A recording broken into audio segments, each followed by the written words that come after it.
Ćao svima, ovo je još jedna Bleja sa Lunijem gde ćemo da pričamo o top 5 najglupljih Star Wars proizvoda ikad. Na 5. mestu, video igra Star Wars Masters of Teras Kasi.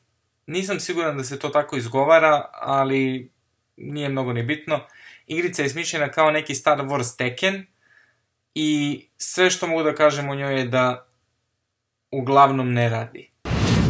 Na 4. mestu su knjige serijala The Jedi Prince, to jest Prince Jedija.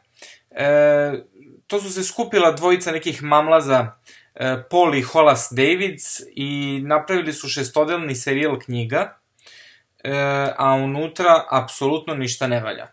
Glavni junak Ken sakuplja Star Wars figurice. I u čemu je tu problem? Evo moj drug Stefan, na primjer, skuplja Star Wars figurice.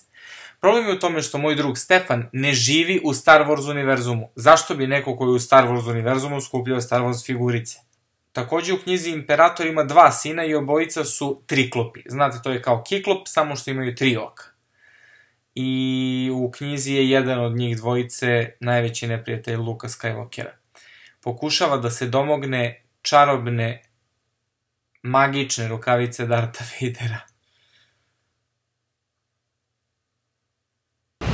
Na 3. mestu je figurica princeze Leje iz serijala The Power of the Force. To je figurica koja predstavlja princezu Leju iz originalne Star Wars trilogije. Međutim, neko ko je to dizajnirao uspeo je da napravi debelu princezu Leju, kojoj glava nije kako treba. Mislim, to ne liči na princezu Leju. Fanovi u Americi je zovu Monkey Face Leia, odnosno majmunolika Leia. Jede vam se nešto slatko, a volite Star Wars? Evo rešenja.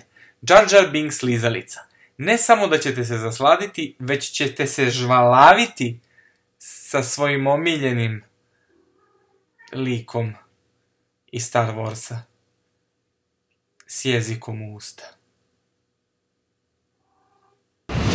Star Wars Holiday Special je na 1. mestu zato što je to posebna odvratnost kakve nigde nema. Ovaj TV specijal je nastao uprkos Lukasovom protivljenju. Problem je u tome šta se u njemu dešava.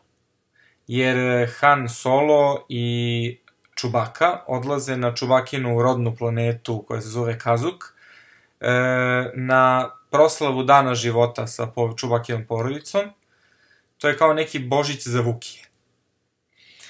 Mislim, tu se naravno pojavljuju i Luke, i Leia, i Droid, i Darth Vader, a prvi put se pojavljuje i Boba Fett, ali u crtanom filmu koga Chewbackin sin Lampi gleda na televizoru.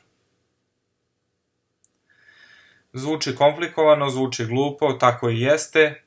Pritom šlag na tortu je kada princeza Leia otpeva Star Wars temu sa tekstom, u smislu proslave dana života.